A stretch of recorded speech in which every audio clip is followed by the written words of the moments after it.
Hey everybody, before the show starts, log on to musicmoneymakeover.com/shop to download all my books and free guides. And while you're there, make sure you click on the book a call tab to book a call with me to get all your questions answered and your problem solved. Enjoy the show. Hey everybody, welcome back to the Music Money Makeover Show. My name is Casey Graham. Yes, it is finally 2021. We made it through 2020. What a hell of a year, and hopefully 2021 is something that's going to be way, way better. So today's topic, let's jump right into it. We're talking about managers, all right, versus publishers. Okay, so one thing I talked about last year is I would start to express copyright heavy in every single video, even if it doesn't have anything to do with the topic at hand, because I feel that the audience, my audience per se, needs to understand copyright and the reason why the industry exists in the first place, because the music industry exists around to copyright. So without further ado, let's jump into it. What is a copyright? Okay, well, let's check it out. A copyright is the sole right which an author has in his own original literary compositions. The exclusive right of an author to print, publish, and vend his own literary works for his own benefit. All right, so there you have it. It is as simple as that. And the music industry, as I said, revolves around two copyrights. So we must put that on the screen. So here it goes. Two rights of copy. The music industry operates and revolves around two copyrights. The sound recording copyright, which is sound recordings as in records, or as we say in the studio, yo, I'm making some records. You know what I'm saying? That's why I got the two Ks in there. The audio recording, the WAV, MP3, AIFF, of the composition and or song. All right, so let's look at the other one, the performing arts copyright. Performing arts as in the composition, sheet music, publishing, or song to be performed. And that also includes the MIDI arrangement of the song, okay? Like you would create in Ableton, Logic, and all that good stuff. So with those two copyrights comes 6 rights to exercise on both of those copyrights. Let's jump into those 6. 6 rights of copyright, and these are to be exercised to the fullest extent of the U.S. Constitution under Title 17. The right to reproduce, the right to prepare derivative works, the right to distribute, the right to public performance, the right to public display, and the right to digital performance.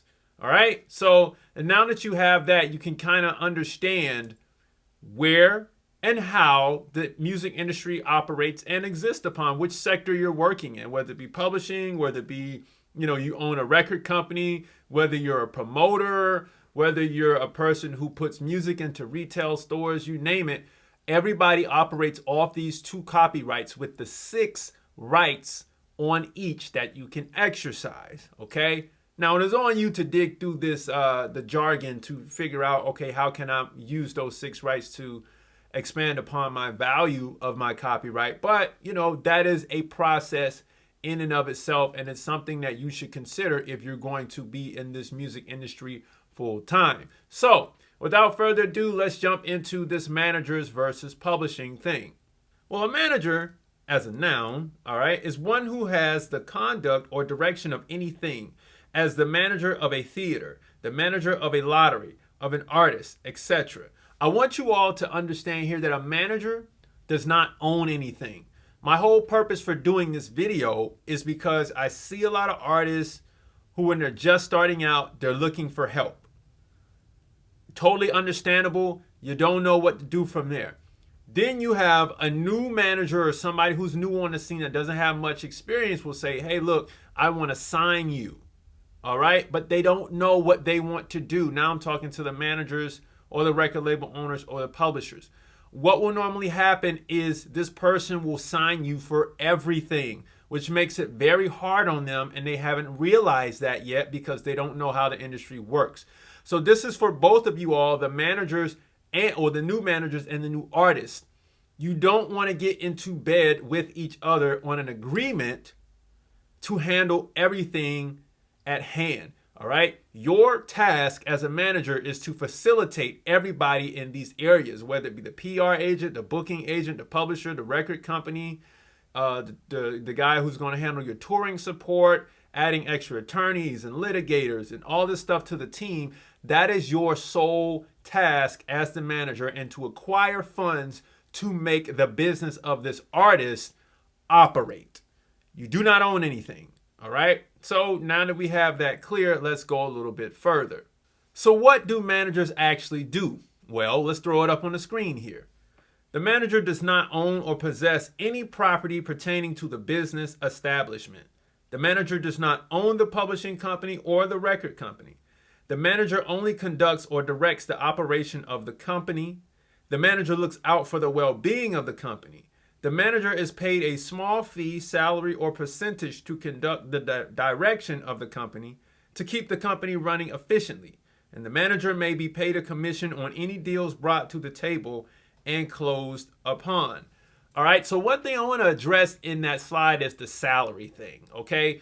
Artists, once you get to a certain stature where you can be able to afford to pay this manager something around the six-figure area for managing you a year, go for it. There are even some managers who will willingly take, a set number a month, of payment or salary, that's below those six figures. You might ring them in at $80,000 a year to manage your affairs. Okay. As soon as you can pay the salary, I recommend to artists go ahead and pay the salary. And then for managers, I recommend you take this as well.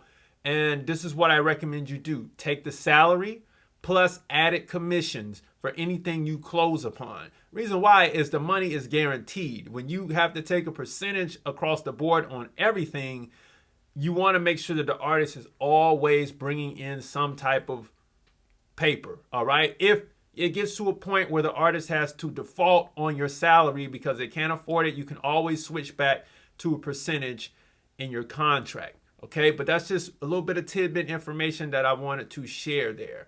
All right. So let us break down this manager percentage and how I feel it would work best for the manager and for the artist. Check it out. So the manager, all right, typically the manager will be getting about 20% on average in almost every management deal. That 20% for the manager will come out after everyone has taken their cut. So in this case, we're talking about the publisher in this video. So the publisher will collect their percentage first, be it anywhere from 15 to 50% of the publisher's share of the composition. After that money is taken from the publishing, then the manager steps in to collect another 20% on top of that. But in this example I have right here, the manager, you can see where the manager has 20%, and the attorney has another 5%, and the agent has 5%, and the artist has 70%. This is a show booking transaction. You can kind of see artists where the money starts to dwindle away. And then the manager, you can kind of see how your percentage kicks in. Now, artists, I want you to understand that out of your 70%, you must take care of your musicians, all right? And any excess fees on that show. It may reduce you down to 65%, maybe 60%. And it may take another 10% to take care of all your musicians and show costs, but you still walk away with the lion's share. Artists, understand that this is still a business, all right? You will not walk home with 100% of the money ever in this business, but you can walk home with the lion's share in all of this, okay? So please don't get beside yourself. There's an entire industry, just like I said at the top of the video, that revolves around these two copyrights.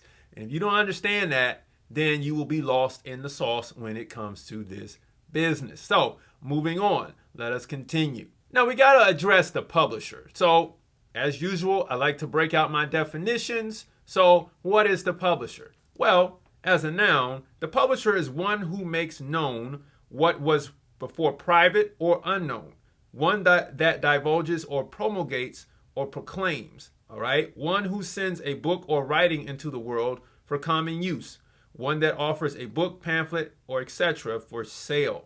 All right. So the publisher handles all of that. That is their one goal. And if we attach that task, that definition to the performing arts copyright, you can see now that this physical sheet music or the MIDI regions or whatever has to be turned into audio recordings. Now, obviously, if you're on Logic or Ableton or Pro Tools or Akai Beats or whatever it is, you can obviously just export it to a sound recording and voila, you've made a recording of the composition. Yes, we get that. But in actuality, what we want our publisher to do is take that composition, that arrangement, in its audio form, and then take that arrangement and start licensing it out to different things, whether it be movies, different song usages, all this stuff like that. That's what we're looking for the publisher to do with the composition. And then also we're looking for our publisher to get our compositions re-recorded. So let's say if I wrote a song and I was the publisher and I put it out, if I'm a really good publisher, I'm looking for another artist to sing the exact song a little bit differently so that my song can continue to make money. Okay? That's what a really good publisher will be doing on top of getting sync licenses and collecting the money and all this extra stuff and making sure registrations and all that are in place. Now, of course, in that position, we're talking about a co-publishing situation where an advance exists. So, speaking of advance, before we move on with the publisher, if you're signing with someone in the beginning of their career, in the beginning of your career, they cannot take ownership of anything. And they can, but I don't want you to think that this new person who wants to help you is entitled to ownership of what you have. They are not, because in order to get an ownership share, you must buy in, meaning that you must get some type of consideration in advance for an ownership percentage, all right? Not a revenue percentage, which is what the manager will be getting, but an ownership percentage takes a buy-in, just like any other company where you want to come in and you want to purchase stocks in that company. So let's keep it moving down the line. So I'm going to just throw this in because we were talking about what a publisher does, but I'm going to just read off my points here. Okay, the publisher does not manage the artist. The publisher only represents the compositions owned by the composer, which may or may not be the artist. The publisher distributes the composition. The publisher sells the composition. The publisher manages the compositions. The publisher markets the compositions. The publisher promotes the compositions. Everything that I've stated here revolved around the composition or the performing arts copyright. In the United States, we use Form PA. All right? That is what it is. The publisher only works on that copyright, and they exercise it in 6 ways, like I said at the top of the video. Very simple. All right, but there's a lot of money to be made. All right, you can clearly see now how the manager does not have time to do what the publisher does. All right, that's why the manager must go out and find a publisher that will be a really great fit for the artist. Okay, let's keep it going down the line. I got one more thing to talk about that's going to be very big here. The illusion. Check it out. All right. Now, because the publisher does all this, it may appear that they are actually promoting the artist. The case is that the publisher is doing the work to promote the song, which gives the artist the illusion that the publisher is promoting the artist, when in actuality, they are only promoting the song. The key line in that was the illusion. All right? An artist kind of get delusional because they think that the publisher is actually promoting them, when no, they are actually promoting the composition, which in turn give you more publicity as an artist. All right, they're only working with the composition, and they're only doing things that will make that composition make money. It is on the manager to get you direct exposure when it comes to your character, your name, and your likeness. The publisher will utilize your name and your likeness, and if you want more explanation on the name and likeness, please watch the Dave Chappelle video that I did. I'll put it up here in the top left corner. Okay, so watch out for that. Like I said, the publisher's they're gonna need permission to use that to be able to promote the composition, but they're not gonna use your name and likeness directly. They're just using it to sell the composition. Anyway, now that you can see the difference between managers and publishers, managers and new managers coming in, I want you to be mindful of your percentages. And then artists coming in, I want you to be mindful of the people that say they want to sign you.